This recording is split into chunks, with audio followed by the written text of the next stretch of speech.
Nous sommes aujourd'hui avec les collégiens du collège Raoul Dufy et plus précisément les collèges de 4e 6, Dimitri, Clément, Emma et Eulalie. Bonjour à toutes et tous. Bonjour.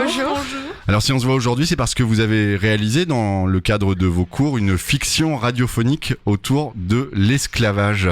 C'est bien ça ? Oui, c'est ça. C'était votre première expérience d'enregistrement, de création de fiction ? Oui. Et alors, l'esclavage, pourquoi ce thème ? Comment est-il arrivé comme proposition, en tout cas, pour réaliser une fiction ? Eh bien, on travaillait en histoire et le thème, c'était la traite atlantique. Et du coup, on en est venu à l'esclavage et Monsieur Chopin, notre professeur d'histoire, nous a proposé de participer à un concours d'écrire une histoire. D'accord. Et à la base, c'était une écriture d'histoire et à un moment donné, l'idée était de se dire, tiens, on va peut-être plutôt la raconter, faire un podcast finalement ? Oui, on voulait remettre en lumière la souffrance des esclaves et donc la tyrannie des maîtres. Et donc, ça revient à une question d'actualité. C'est aussi l'acceptation de la mixité dans la société. Ça nous a paru très intéressant de parler sur ce sujet. Vous avez dû faire des recherches pour écrire, parce que l'histoire, hein, si j'ai bien compris, c'est vous qui l'avez écrit. Hein. Vous n'êtes pas parti d'une histoire déjà existante. Vous avez réellement écrit tout ce qu'on va entendre effectivement dans ce podcast. Ça a nécessité des recherches. Vous avez, je sais pas, visité des lieux, vous avez été à la bibliothèque peut-être, je ne sais pas. On a visité la maison de l'armateur. Oui, de l'armateur, c'est ça. Et on a fait pas mal de recherches sur Internet. Et dans notre livre d'histoire. Les cours aussi nous ont beaucoup aidés car on a travaillé sur les armateurs nantais. Et sur Le Havre, du coup, ça vous a permis aussi de vous rendre compte de la place qu'avait peut-être l'esclavage sur une ville comme Le Havre. On l'ignore un peu parce que c'est vrai que, hormis la maison de l'armateur, il n'y a pas vraiment d'endroit au Havre, comme à Nantes par exemple, il y a un musée de l'esclavage au Havre. On ne sait pas forcément que ça a été un endroit qui a participé au commerce triangulaire. Moi, je m'imaginais pas que le port du Havre pouvait être un grand port négrier, parce que, à part la maison de l'armateur, comme vous l'avez dit, il n'y a pas de traces. De lieu de commémoration. C'est ça. Cette histoire, vous l'avez inventée de A à Z. Est-ce qu'on peut résumer en quelques mots de quoi parle cette création sonore ? C'est l'histoire de Marie, une esclave. Et donc, en fait, ça raconte son voyage entre les mers, enfin les océans, son arrivée à Nantes.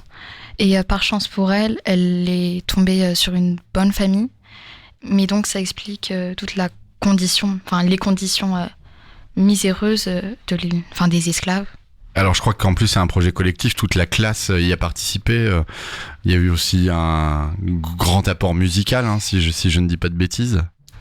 Pendant que Emma et Eulalie enregistraient leur voix, avec Madame Minier, eh bien, nous avons chanté tous ensemble des musiques en rapport avec l'esclavage. On a été chercher, alors effectivement, des negro spirituals, mais on a aussi été chercher les musiques traditionnelles des îles, puisqu'elle est censée venir de Saint-Domingue. Et qu'est-ce que vous retenez de cette expérience, que ce soit autant sur le plan peut-être de la connaissance de ce sujet, ou même sur le plan un peu technique de la réalisation d'un podcast Est-ce que ça vous a donné envie de continuer dans cette voie ? Moi, j'ai bien aimé le fait de faire des recherches, créer une histoire totalement à nous, basée sur des faits réels, et donc pouvoir se mettre dans la peau justement des esclaves qui ont vécu une passe très compliquée. Malgré tout, on peut quand même analyser une évolution quand même des conditions humaines, mais ces problèmes-là sont toujours d'actualité. C'est vrai que la traite de l'esclavage est censée être finie et interdite depuis la fin du 19e, hein, si je dis pas de bêtises, mais il y a encore peut-être de l'esclavage moderne qui n'emporte pas ce mot-là, mais c'est encore d'actualité en tout cas. Et ben, je vous propose qu'on écoute ce podcast. Merci Eulalie, merci Emma, merci Clément, merci Dimitri. De rien. Merci à vous. Bonjour, bienvenue dans L'esclavage et son histoire. Aujourd'hui, les élèves de la 4e 6 du collège Raoul Dufy du Havre vous présentent le parcours d'une esclave de Saint-Domingue venue travailler à Nantes dans une célèbre famille de négociants. Je m'appelle Marie et je viens d'atteindre mes 15 ans. 15 années de souffrance. Je suis une esclave de Saint-Domingue, captive française. Depuis ma naissance, je suis prisonnière de l'habitation Chasse aux Nègres, une habitation qui porte bien son nom. Je me dois de vous présenter une personne importante pour moi, Jean. Jean est mon meilleur ami. On se connaît depuis qu'on est tout petit. On se comprend et on se complète. Il y a peu, notre petit groupe de jeunes eut la surprenante visite du maître. C'est un grand homme élancé qui paraissait agréable, mais ce n'était qu'une impression. Quand il arriva devant nous, son visage se ferma complètement, laissant place à un homme froid et désagréable. D'un ton sec, il nous annonça qu'un agent de commerce d'une grande maisonnée française cherchait des esclaves et qu'il arriverait le lendemain. Je ne le savais pas encore, mais c'était le début d'une terrible aventure. Quelques jours passèrent avant le grand départ. On partait au port. La coque du bateau frappe la mer par un bruit assourdissant. On entend le vent siffler. Une tempête sûrement. J'attends que ça se tasse. Soudain, l'une des mères se met à chanter une berceuse pour câliner son fils. S'ensuivent des chansons de chaque région. Nous frappons tous dans nos mains pour dissimuler le claquement des vagues sur notre bateau. Après quelques heures endiablées, le calme revient. L'après-midi nous encouragea à danser pour nous faire oublier notre malheur. Les chants de nos régions refirent surface. Les semaines passèrent jusqu'au jour où on entendit un gros brouhaha et des exclamations de marins déchargeant les denrées. On était arrivés. Nantes! Nous fûmes ensuite conduits dans une grande maison de maître en pierre.